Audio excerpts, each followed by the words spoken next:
Hello, bachcho. Let's read the question. There are three questions in this main question, so we will have to solve each question one by one. So let's start with the first question. State Huygens principle. Using this principle, explain how a diffraction pattern is obtained on a screen due to a narrow slit. Diffraction pattern is obtained due to a slit on a narrow slit on the which a narrow beam coming from a monochromatic source of light is incident normally. ठीक है, ये मेरा first question है. मेरा second question क्या है? Show that the angular width of the first diffraction fringe is half that of the second fringe, is half that of the central fringe. First diffraction fringe is half that of the central fringe. Okay, what is the third question? If a monochromatic source of light is replaced by white light, what change will you observe in the diffraction pattern? ये तीन questions है. Let's solve each question one by one. The key concept used in this question is diffraction and Huygens principle. Let me write down the key concept. Key concept is diffraction and Huygens principle.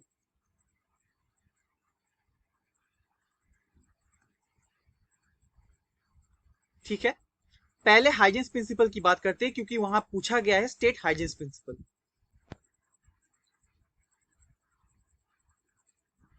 Huygens ने wave theory को समझाने के लिए wave fronts का use किया था.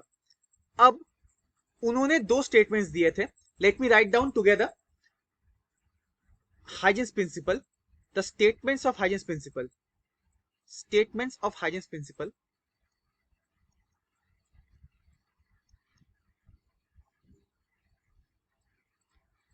क्या statements थे? ये जो फर्स्ट स्टेटमेंट है, उन्होंने कहा था कि every point on a wave front, every point on a wave front will act as a secondary source of wave front. मैं फिर से बताता हूं. Every point on a wave front will act as a secondary source and these sources will produce secondary wavelets. ये हमें लिखना है. इसका मतलब क्या है, मैं उसको एक बार डायग्राम में दिखा देता हूं. सपोज ये मेरा एक वेव फ्रंट है, तो हर पॉइंट वेव फ्रंट के ऊपर हर एक पॉइंट एक अलग अलग सोर्स है. हर एक पॉइंट एक अलग अलग सोर्स है और वो सोर्स खुद खुद का अपना वेव फ्रंट बना रही है, जो डॉटेड लाइंस में दिखा रहा हूं. ये है हाइजेंस का फर्स्ट प्रिंसिपल. ठीक है, इसको वर्ड्स में लिखते हैं. Every point on the wave front will act as a secondary sources.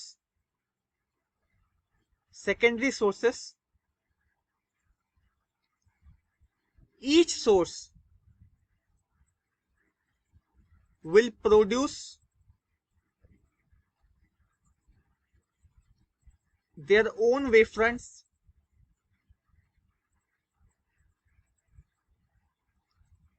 called wavelets.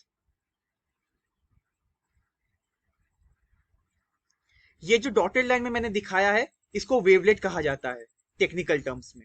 अब सेकंड जो प्रिंसिपल है, वो हाइजेंस ये बोलता है कि the next wave front is obtained by joining the common tangents of the wavelets.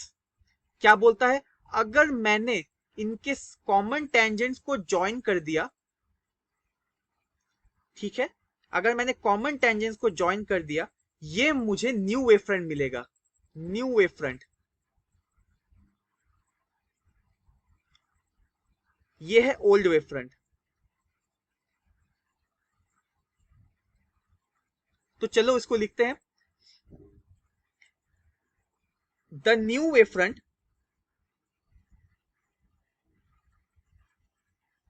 is obtained by joining the common tangent, the forward common tangent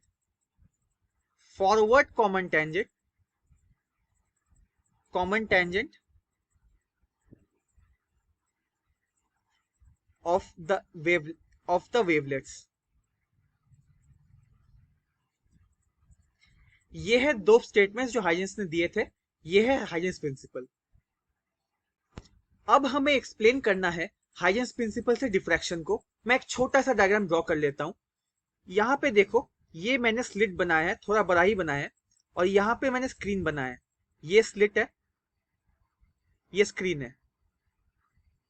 suppose यहां से लाइट आ रही है, ये लाइट की रेज मैंने दिखाई है, तो एक प्लेनर वेव फ्रंट होगी, incident wave front, incident wave front.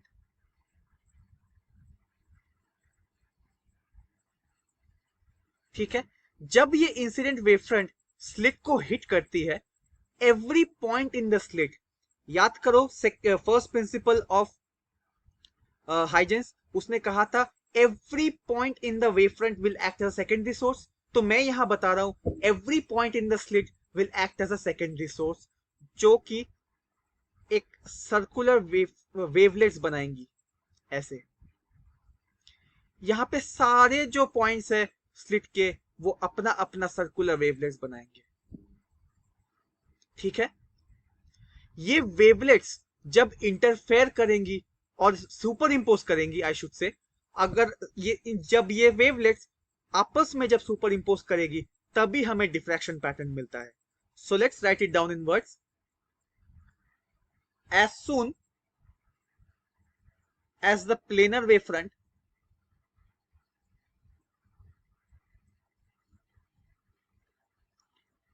hit the slit, every point on the slit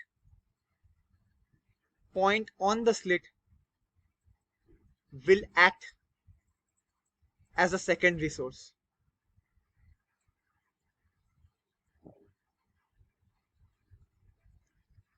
These sources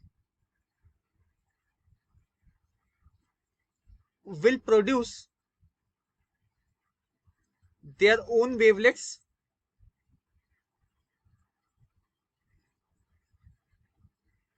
when these wavelets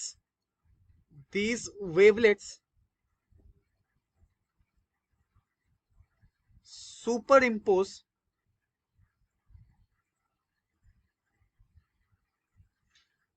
we get diffraction pattern.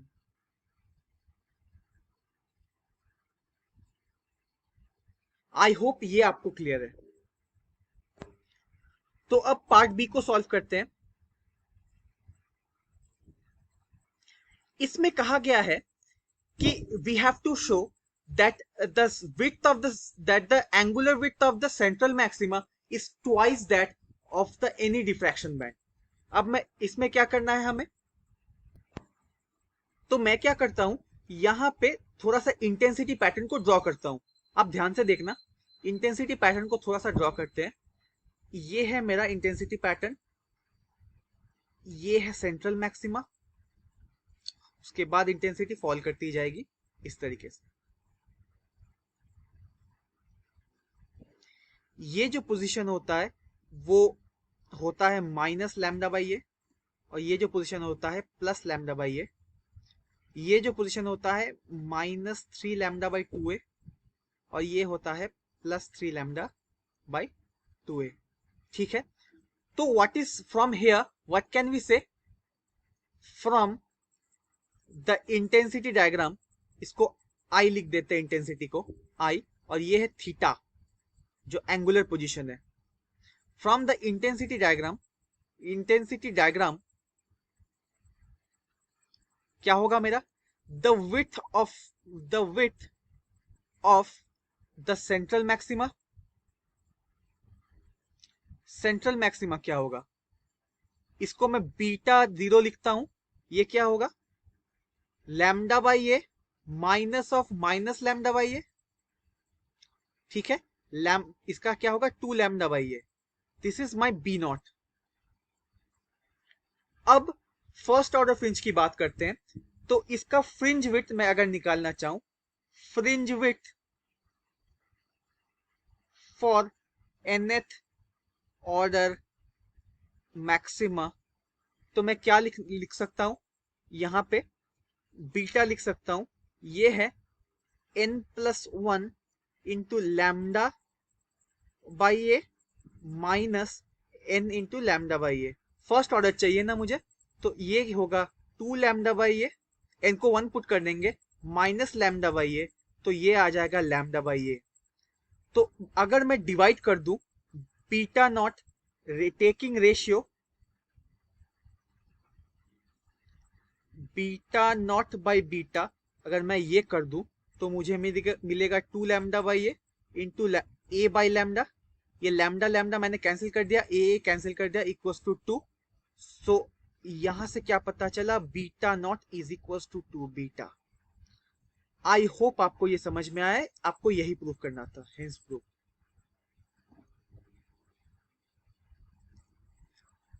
Next question की तरफ चलते हैं, सी तरफ। सी में आपसे पूछा गया है कि सपोज आपने मोनोक्रोमेटिक लाइट को व्हाइट लाइट में कन्वर्ट कर दिया, तब क्या होगा। तो मैं बता दूं कि व्हाइट लाइट में 7 कलर्स होते हैं, तो वो सारे कलर्स खुद के डिफ्रैक्शन बैंड बनाएंगे, लेकिन सारे कलर्स के सेंट्रल मैक्सिमा वो सेम पोजीशन होंगे। तो इसका मतलब क्या, सेंट्रल मैक्सिमा तो मुझे व्हाइट ही मिलेगा, लेकिन जैसे मैं सेंट्रल मैक्सिमा से दूर जाता रहूंगा, मुझे सातों कलर के डिफ्रैक्शन बैंड अलग अलग दिखने लगेंगे। यही आपको सी में लिखना है। तो मैं लिखना स्टार्ट करता हूं। When white light is used, the seven colors of white light will form their individual diffraction patterns।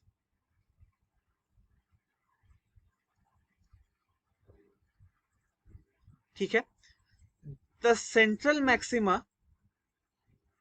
maxima for all the colors are at the same position। ठीक है, this shows that the central maxima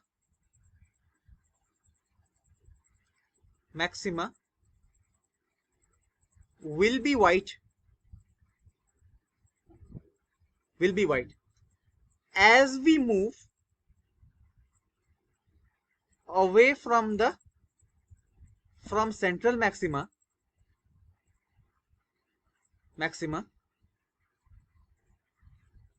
comma, we would see the diffraction patterns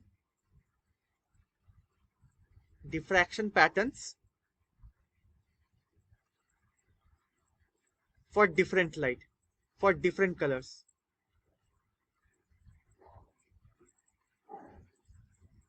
I hope you have understood the solution. All the best.